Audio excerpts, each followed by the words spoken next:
Hai listeners, semoga keberuntungan selalu menyertai kalian semua. Balik lagi bersama Mimin di sini. Kali ini kita akan melanjutkan kisah Dokter Racun. Biar kalian gak penasaran dengan lanjutan kisahnya, yuk langsung saja menuju ke videonya.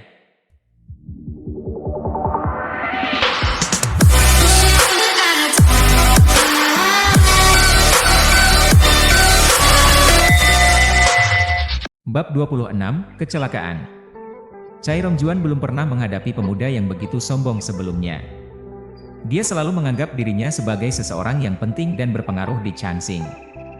Bahkan dekan, Gu Hoi, akan menghormatinya saat mereka bertemu. Oleh karena itu, menghadapi sikap arogansi seperti ini dari anggota generasi muda adalah hal yang benar-benar tidak dapat diterima. Amarah meluap dalam diri Chai Rongjuan, dan dia dengan cepat menemukan nomor telepon untuk Yo Wenbin, Direktur Departemen Medis, dan meneleponnya tanpa ragu. Ketika Yo Wenbin menjawab panggilan itu, kemarahan Chai Rongjuan terasa. Yo Wenbin, siapa kamu di Departemen Medis? Bagaimana biasanya kamu mengajarkan bawahanmu? Aku sedang dalam rapat. Yo Wenbin tiba-tiba menutup telepon. Beberapa saat kemudian, teleponnya berdering lagi, tetapi Yo Wenbin memutuskan untuk tidak menjawabnya. Dia masih merasa jengkel setelah pertemuan terakhirnya dengan istri Tan Guoliang, Wang Dalei, dan sekarang istri Tan Guoliang tersebut meneleponnya lagi. Terlepas dari siapa yang salah, mengapa Chai Rongjuan mengarahkan kemarahannya padanya? Dia seharusnya mencari solusi melalui saluran yang benar. Sementara itu, Su Chunliang kembali ke kantor medis, dan Cheng Xiaohong dengan penuh semangat bertanya, Direktur Chai tidak ada di sini. Su Chunliang menjawab dengan meremehkan, apakah dia memutuskan untuk datang atau tidak. Kita tidak berutang apa-apa padanya. Cheng Xiaohong semakin cemas. Ini menjadi masalah besar. Su Chunliang menghela nafas, apapun masalahnya, pertama-tama kita akan mencari tahu tuntutannya. Kita dapat membantu menyampaikannya. Dia tidak ingin terjerat dalam masalah ini dan mundur ke kantornya untuk melanjutkan pekerjaannya. Tidak lama kemudian, terdengar keributan dari ruang mediasi di sebelah. Cheng Xiaohong tidak dapat mengatasi ledakan emosi Tong Meili. Su Chunliang, cepat! Mendengar permohonan Cheng Xiaohong, Su Chunliang bergegas ke sana, hanya untuk dihadapkan dengan pemandangan yang mengejutkan. Tong Meili telah naik ke ambang jendela ruang mediasi dan mengancam akan melompat keluar. Tong Meili menangis, kalian semua pengkhianat, bersekongkol bersama untuk merusak wajahku. Dan sekarang, kalian bahkan tidak mau bertanggung jawab atasnya. Bagaimana saya bisa menghadapi masa depan saya? Saya lebih baik mati. Cheng Xiaohong, gemetar ketakutan, memohon, Sister Tong, tolong, bisakah kamu turun? Kita bisa berbicara. Saya tidak akan turun. Jika rumah sakit Chansing tidak memberikan solusi yang jelas kepada saya hari ini, saya akan melompat dari sini. Su Chunliang segera menghubungi Departemen Keamanan. Kali ini, mereka tidak berani menunda. Kepala bagian Yu Xiangdong memimpin lebih dari 10 penjaga keamanan, bergegas ke tempat kejadian. Su Chunliang tidak mengucapkan sepatah kata pun, tetapi mengandalkan intuisinya untuk memahami bahwa Tong Meili sebenarnya tidak akan melompat. Dia hanya mengancam, mencoba memberikan tekanan melalui tindakan tersebut. Dia tidak akan mengambil langkah drastis seperti itu. Yu Xiangdong menanyakan situasi dan mengirim beberapa penjaga keamanan ke lantai bawah untuk menilai situasi. Pada saat yang sama, dia menghubungi Chai Rongjuan, memerintahkannya untuk segera datang. Jika seseorang mati, situasinya akan menjadi lebih rumit. Chai Rongjuan mendapatkan berita bahwa Tong Meili sedang mempertimbangkan bunuh diri dengan melompat dari gedung. Dalam ketakutan terburuk, dia segera bergegas ke tempat kejadian. Sementara itu, ketika Yu Xiangdong menghubungi polisi, Yo Wenbin tiba di tempat kejadian. Meskipun sengketa medis ini terutama terkait dengan Departemen Kosmetologi, kenyataan bahwa ini bisa eskalasi menjadi upaya bunuh diri berarti Departemen Medis juga akan dianggap bertanggung jawab jika yang terburuk terjadi. Su Chunliang mempertahankan sikap yang acuh tak acuh, tidak menunjukkan kasih sayang terhadap Chai Rongjuan. Kamu tidak angkuh? Jangan mendekat kepadaku, katanya. Chai Rongjuan, sebagai respons, tampak kehilangan ketenangan, dan senyum pemuja menggantikan biasanya yang penuh dengan keangkuhan. Tong Meili, katanya, turun dulu, dan kemudian kita bisa berbicara. Tong Meili, berdiri dengan tidak mantap di ambang jendela, menjawab dengan nada sedih, "Saya tidak punya alasan untuk hidup lagi. Saya sudah cacat olehmu." Chai Rongjuan membalas, "Nah, kamu tidak terlalu cantik dari awal." Tong Meili tidak mau menerima itu. "Omong kosong. Apakah kamu buta? Apa yang kamu lakukan pada mataku? Tidak bisa kamu lihat perbedaannya? Kamu buta?" Chai Rongjuan menahan cemooh ini di depan umum. Takut bahwa setiap tanggapan akan membuat Tong Meili semakin terpuruk. Yo Wenbin mencoba untuk meredakan situasi. "Nona Tong Meili, kita semua di sini. Silakan turun, dan kita bisa membicarakan masalah yang kamu miliki. Selalu ada solusi. Apa yang membuatmu terganggu?" Tong Meili, menyadari tujuannya untuk menarik perhatian telah tercapai, memutuskan untuk tidak melompat setelah semua. "Saya tidak bisa mati. Apakah itu terlalu mudah bagimu?" Dengan krisis yang berhasil dihindari, tidak perlu melibatkan polisi. Yu Xiangdong dengan cepat menghubungi mereka dan membatalkan kedatangan mereka. Dia mengerti bahwa ini adalah drama yang disutradarai dan dimainkan oleh Tong Meili. Tong Meili kembali ke sofa dan meminta segelas air karena tehnya sudah dingin. Yo Wenbin berunding dengan Yu Xiangdong, memberinya instruksi untuk membiarkan penjaga keamanan pergi dengan tenang untuk menghindari gangguan lebih lanjut. Mereka tidak ingin menarik perhatian lebih lanjut pada situasi ini, terutama karena dekan mungkin sudah mengetahui kehebohan ini. Di dalam ruang mediasi, Tong Meili memandang Chai Rongjuan dan berkomentar, "Direktur Chai, kamu pasti sangat sibuk." Chai Rongjuan menjawab, "Saya sangat sibuk dengan pekerjaan." "Apakah benar-benar perlu bagi kamu untuk menyebabkan keributan seperti ini?" Tong Meili, dengan rasa pahit yang mendalam, membalas, "Ini sia-sia. Hidup saya tidak memiliki makna lagi. Jika suatu hari saya mati, itu akan karena kamu. Bahkan jika saya menjadi hantu, saya tidak akan membiarkanmu pergi." Chai Rongjuan merasa ngeri, menyadari bahwa dia telah meremehkan tekad Tong Meili. Yo Wenbin mencoba menjaga kedamaian, mengingatkan semua orang bahwa tujuan utamanya adalah untuk menyelesaikan masalah. Tong Meili bisa mengemukakan keluhannya secara terbuka di depan semua orang. Tong Meili menyatakan argumennya, "Saya telah mengatakan berulang kali bahwa operasi kelopak mata gandanya gagal akibat kecelakaan bedah. Sekarang mata saya tidak rata. Sejak operasi itu, mereka terasa gatal dan sakit. Penglihatan saya masih kabur. Hidup saya telah hancur olehnya." Chai Rongjuan dengan tegas membantah tuduhan tersebut.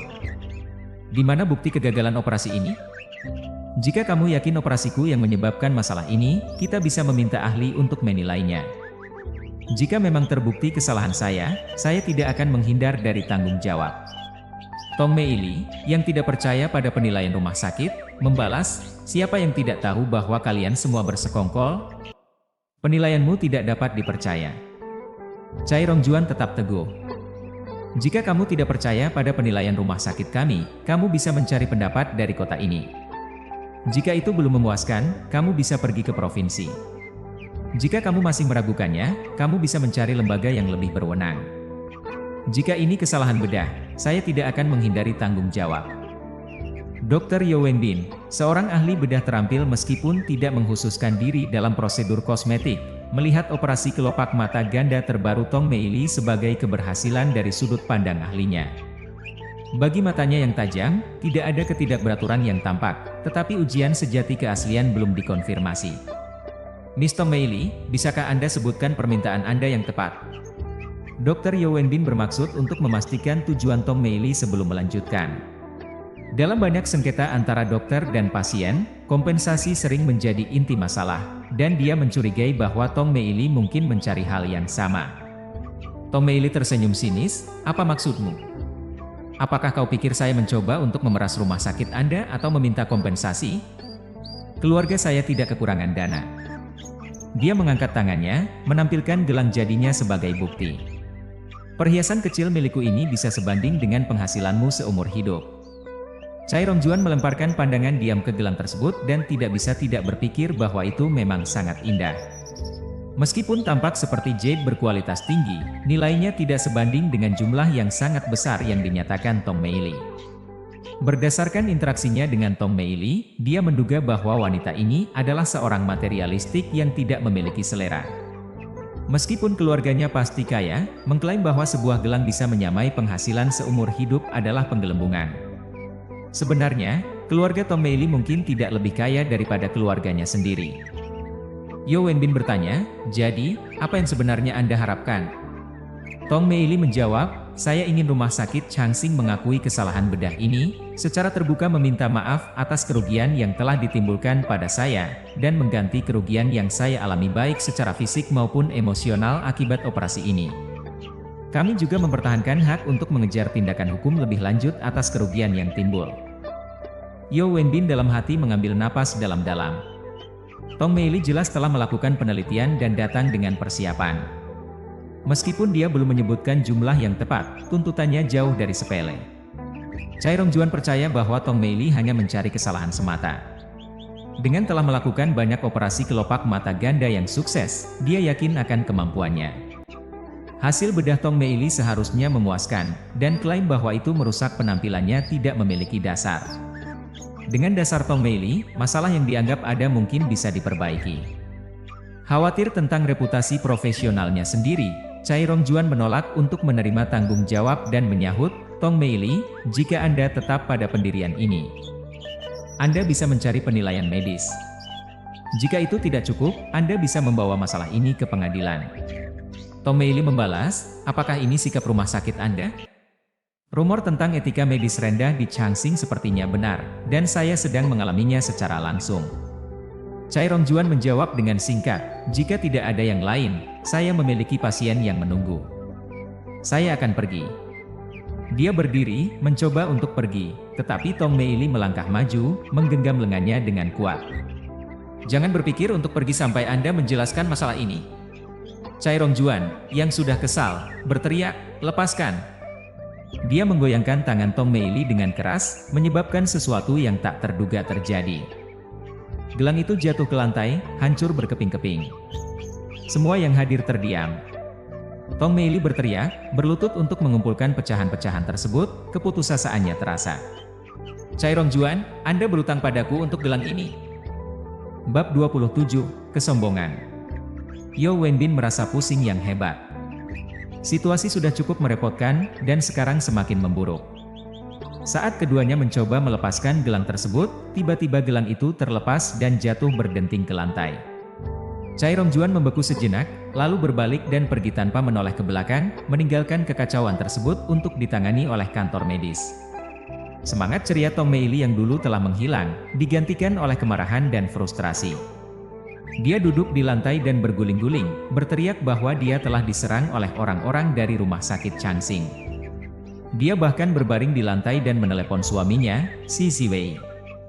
Ketika suaminya mendengar berita yang mengkhawatirkan itu, dia tidak menyia-nyiakan waktu dan mengumpulkan lebih dari 10 pekerja untuk segera pergi ke rumah sakit Changsing. Sementara itu, Yu Xiangdong dari Departemen Keamanan percaya bahwa situasi berada di bawah kendali, tetapi segera mendengar bahwa situasi telah memburuk sekali lagi, kali ini dengan magnitudo yang lebih besar. Dia bergegas ke kantor medis dengan pengawal keamanan yang mengikutinya, bertekad untuk menghentikan Si Ziwei dan kawan-kawannya. Ada sesuatu yang perlu kita bicarakan, dan membawa begitu banyak orang ke sini bisa dianggap sebagai penghasutan kerusuhan. Yu Xiangdong menjelaskan seriusnya situasi kepada Si Ziwei, yang dengan enggan setuju dan menginstruksikan pekerjanya untuk tetap tinggal di belakang. Di dalam ruang mediasi, Tong Mei Li menangis tanpa bisa dikendalikan, sementara Cheng Xiaohong berusaha untuk menghiburnya. Baik Yo Wenbin maupun Su Chunliang kembali ke kantor medis, waspada terhadap perilaku wanita yang tidak terduga ini. Mereka tahu mereka harus berjalan dengan hati-hati agar tidak salah dituduh melakukan pelecehan tidak senonoh. Yo Wenbin berpaling ke arah Su Chunliang dengan harapan di matanya. Xiao Su, kamu cukup berdaya. Bisakah kamu memikirkan solusi? Su Chunliang berpikir sejenak sebelum menjawab, apakah pusat kecantikan medis dikontrakkan kepada pihak eksternal? Terlepas dari apa yang terjadi, kontraktor yang bertanggung jawab, dan itu tidak akan secara langsung melibatkan Changsing. Yo Wenbin menggelengkan kepala, ekspresinya bingung. Tidak semudah itu. Ini bukan hanya masalah kontrak, ini hubungan kerjasama. Bahkan jika hanya masalah kontrak, publik tidak akan melihatnya begitu. Mereka akan menyalahkan rumah sakit Changsing, merusak reputasi kita dalam prosesnya. Su Chunliang mengangguk berpikir. Saya percaya kesabaran adalah sebuah kebajikan. Cai Rongjuan sepertinya tidak menganggap serius masalah ini. Mari kita tetap sibuk dengan pekerjaan kita. Pada akhirnya, daripada bersyukur, mereka akan menemukan lebih banyak alasan untuk mengeluh. Yao Wenbin menghela nafas, tenggelam dalam pemikiran. Kamu mungkin benar. Tan Guoliang dan istrinya mungkin tidak berada dalam faksi yang sama, tetapi tidak ada yang tampak salah dengan operasi Tong Meili. Saya curiga dia sengaja menciptakan masalah. Su Chunliang tersenyum getir. Dalam hal ini, kita akan mengatasi situasi ini secara profesional dan biarkan dia membuat kekacauan. Saya ragu bahkan pengadilan akan menganggapnya serius. Yao Wenbin mengangguk setuju. Perhatian kita bukanlah pengadilan, itu adalah opini publik. Industri kita sudah menghadapi sentimen publik yang tidak menguntungkan. Setiap insiden disalahkan kepada kita, terlepas dari kebenaran. Kamu sudah berada di kantor medis selama beberapa waktu, kamu seharusnya mengerti. Pada saat itu, suasana tenang di rumah sakit tiba-tiba terganggu oleh kedatangan seorang pria bernama Xi Ziwei. Dia masuk ke dalam ruangan dengan suara yang keras, menuntut, siapa yang bertanggung jawab di sini? Yao Wenbin, seorang staf rumah sakit, segera bangkit dari kursinya dan menjawab, itu adalah saya. Xi Ziwei, dengan tangan yang terkepal, mendekati Yao Wenbin dengan ancaman. Sejumput ketakutan melintas di wajah Yao Wenbin saat dia terbata-bata. Apa yang Anda inginkan? Meskipun pendidikannya tidak formal, Xi Ziwei tidak akan melakukan kesalahan serius dengan secara fisik menghadapi seseorang di perusahaan lain. Dia menjawab, apakah Anda bisa menghadapi konsekuensinya? Bagaimana jika istri saya cacat karena tindakan Anda? Bagaimana Anda akan membenarkan pemukulan terhadap istri saya? Apakah Anda bahkan tahu nilai gelangnya? Yao Wenbin, berusaha menjaga ketenangannya, menjawab, teman, tenangkan diri. Anda tidak memiliki semua fakta. Kami memiliki rekaman pengawasan. Xi Ziwei menjawab, rekaman pengawasan bisa dimanipulasi. Saya belum melihat apa-apa. Anda hanya menyimpan rekaman yang mendukung pihak Anda dan menghapus bukti yang membebankan. Siapa yang Anda kira Anda bohongi? Dengan marah, Yao Wenbin menjawab, teman, Anda keliru. Rumah sakit Changsing kami tidak akan terlibat dalam perilaku semacam itu. Xi Ziwei tidak akan mundur. Apakah rumah sakit Changsing Anda tidak terlibat dalam banyak kegiatan yang tidak etis? Di antara semua rumah sakit besar di kota Dongzhou, Anda memiliki reputasi terburuk. Suara lain bergabung saat Su Chunliang berbicara, jika rumah sakit Changsing memiliki reputasi yang buruk, mengapa Anda membawa istri Anda ke sini untuk operasi? Apakah Anda hanya melemparkannya ke dalam sarang singa? Perhatian Xi Ziwei dengan cepat beralih ke Su Chunliang. Menatapnya dengan tajam saat dia berteriak, apa yang kau bicarakan? Su Chunliang menjawab, saya telah mengatakan hal yang sama sepanjang waktu. Jaga bahasa Anda, ini adalah rumah sakit Changsing. Jika Anda memprovokasi saya, hati-hati, saya tidak akan ragu untuk melawan. Kebanyakan kontraktor seperti Xi Ziwei dikenal karena sifat tegas mereka, dan mereka jarang berada di posisi yang menerima. Xi Ziwei mengancam, tahukah Anda siapa saya? Jika Anda membuat saya marah, saya akan mengusir Anda dari rumah sakit ini dalam hitungan menit.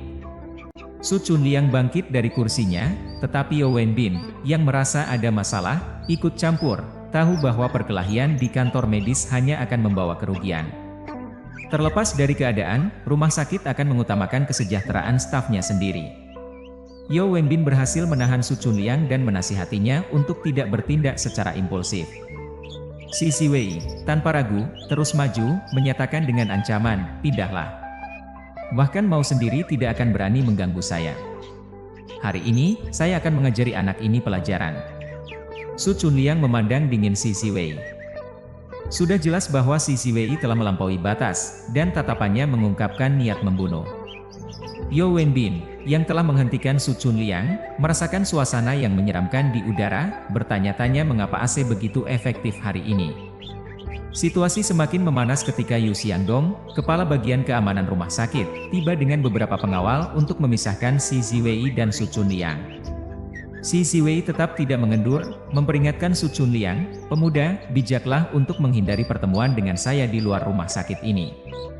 Saya akan memastikan Anda menyesalinya.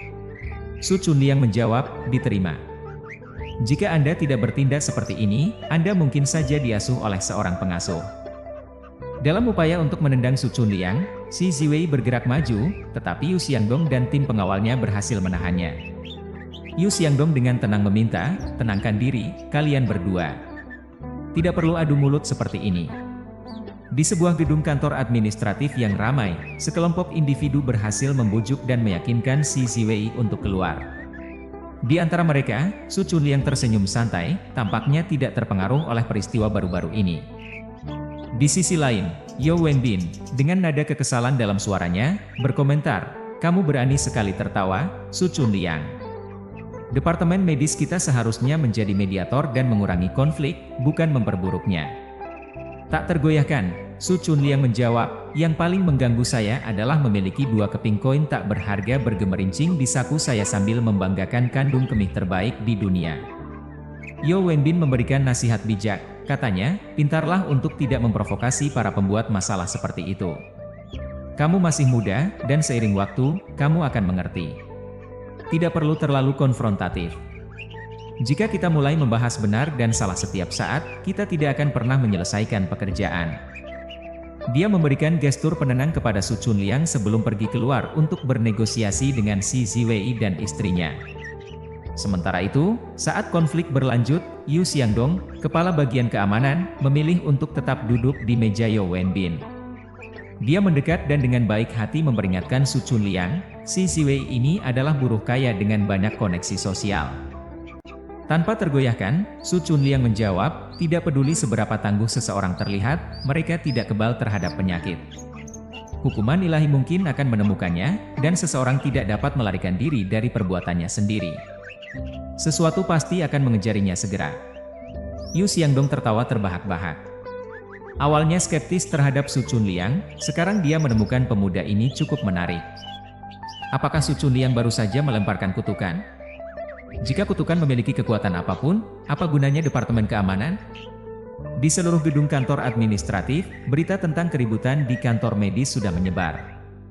Namun, Departemen Administrasi Rumah Sakit mengikuti aturan yang tidak tertulis. Semua orang menjalani urusan mereka sendiri dan menghindari ikut campur dalam urusan orang lain. Terlepas dari keramaian di luar, mereka tetap bersikap acuh tak acuh, karena mereka bukanlah orang asing bagi kekacauan sehari-hari yang melanda Departemen Medis.